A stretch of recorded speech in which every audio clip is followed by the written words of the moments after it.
Kitab Aks, pasal 26.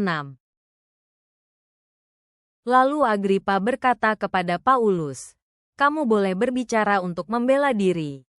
Kemudian Paulus mengangkat tangannya sebagai tanda untuk mulai berbicara. Dia berkata, "Yang mulia Raja Agripa, saya senang sekali karena hari ini saya diperkenankan berdiri di hadapan Tuan untuk membela diri dari semua tuduhan yang disampaikan oleh orang Yahudi. Terutama karena Tuan mengetahui sedalam-dalamnya tentang semua adat istiadat Yahudi dan hal-hal yang menimbulkan perbedaan pendapat di antara mereka. Karena itu, saya mohon Tuan mendengarkan saya dengan sabar. Semua orang Yahudi tahu pendidikan dan cara hidup saya sebagai orang Yahudi. Karena sejak masih muda saya tinggal di antara mereka. Pertama di kota kelahiran saya Tarsus, kemudian di Yerusalem. Mereka sudah lama mengenal saya. Dan kalau mereka mau bersaksi, mereka bisa mengatakan bahwa saya sudah hidup dengan baik sebagai anggota kelompok Farisi, yaitu kelompok yang paling ketat didikannya dalam agama kami. Dan sekarang, di sini saya berdiri untuk diadili justru karena keyakinan saya, yaitu bahwa Allah akan memenuhi salah satu janji penting yang dulu Dia janjikan kepada nenek moyang kami. Kedua belas suku bangsa kami juga masih menanti-nantikan janji itu ditepati. Oleh karena itulah mereka sungguh-sungguh beribadah kepada Allah siang dan malam. Tetapi justru karena pengharapan yang sama itulah, ya Raja Agripa, saya dituduh oleh bangsa saya.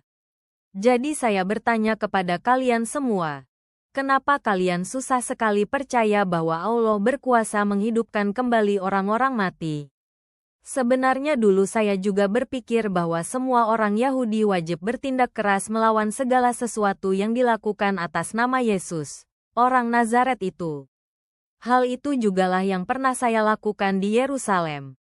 Dengan kuasa yang saya dapat dari imam-imam kepala, saya sudah memasukkan banyak sekali umat Kristus ke dalam penjara.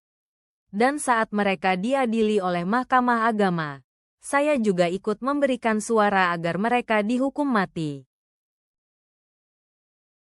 Bahkan seringkali saya juga menyiksa mereka di rumah-rumah pertemuan dan berusaha memaksa mereka untuk menghina Yesus. Kemarahan sangat menguasai diri saya, sehingga saya mengejar mereka sampai ke kota-kota lain. Dalam rangka itulah saya pergi ke Damsyik dengan surat izin dan kuasa penuh dari imam-imam kepala. Tetapi yang mulia, kira-kira tengah hari dalam perjalanan itu, suatu cahaya dari langit, yang lebih terang dari matahari, menyinari saya dan juga orang-orang yang berjalan dengan saya. Kami semua jatuh ke tanah.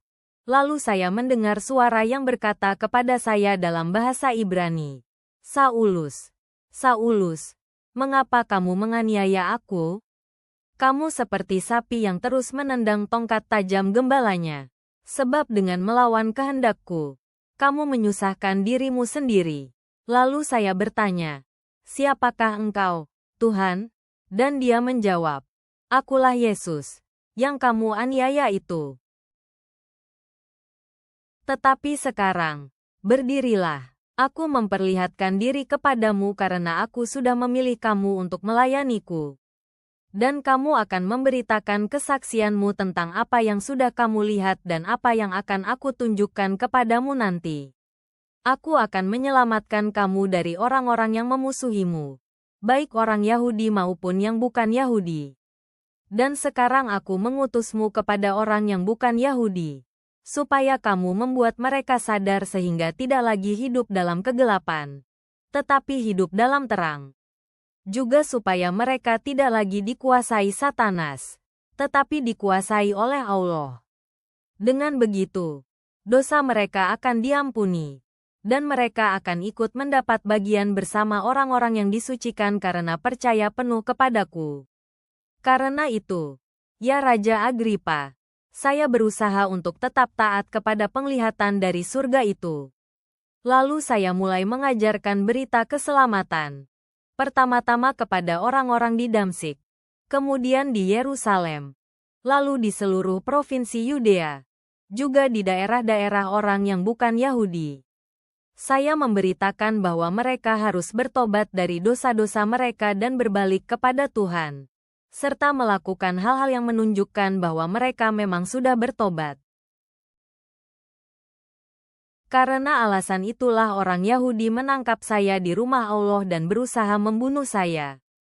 Tetapi Allah selalu melindungi saya, sehingga sampai hari ini saya masih bisa bersaksi kepada semua orang, baik yang berkedudukan rendah maupun tinggi.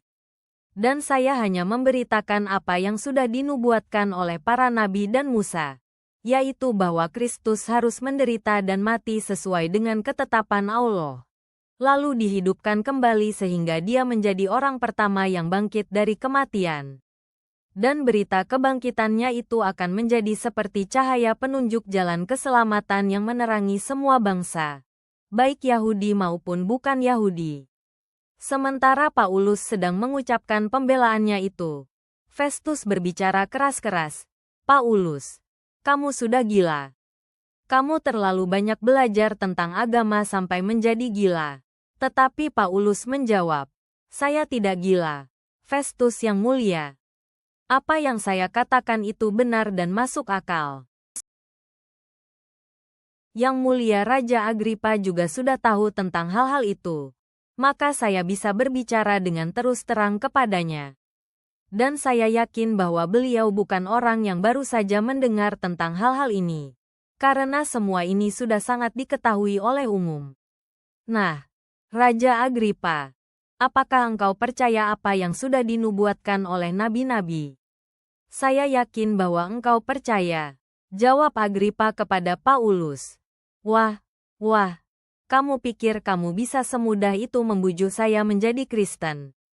Dan Paulus berkata, saya berdoa kepada Allah supaya, cepat atau lambat, bukan hanya engkau, tetapi semua yang mendengarkan saya hari ini bisa menjadi sama seperti saya, tetapi bukan dalam hal diikat rantai besi begini. Sesudah Paulus berkata begitu, Raja Agripa berdiri dan mulai berjalan keluar. Lalu Gubernur Festus, Bernike, dan semua orang yang duduk bersama mereka juga meninggalkan ruangan itu. Di luar, mereka berbicara satu sama lain. Orang itu tidak melakukan kejahatan yang membuat dia harus dihukum mati atau dimasukkan ke dalam penjara. Lalu Raja Agripa berkata kepada Festus, seandainya orang itu tidak meminta perkaranya diadili oleh Baginda Raja, sebenarnya dia sudah bisa dibebaskan. Bapa Surgawi, kami datang ke hadirat-Mu dengan rasa syukur atas kuasa kasih karunia-Mu yang mengubah hidup, sebagaimana terlihat dalam kesaksian Paulus. Tolonglah kami untuk dengan berani membagikan kisah penebusan dan iman kami sendiri, mencerminkan pengharapan yang ditemukan di dalam Kristus. Kiranya kami senantiasa berusaha menyatakan kebenaran-Mu dengan kasih dan keberanian, seperti yang dilakukan Paulus di hadapan raja-raja.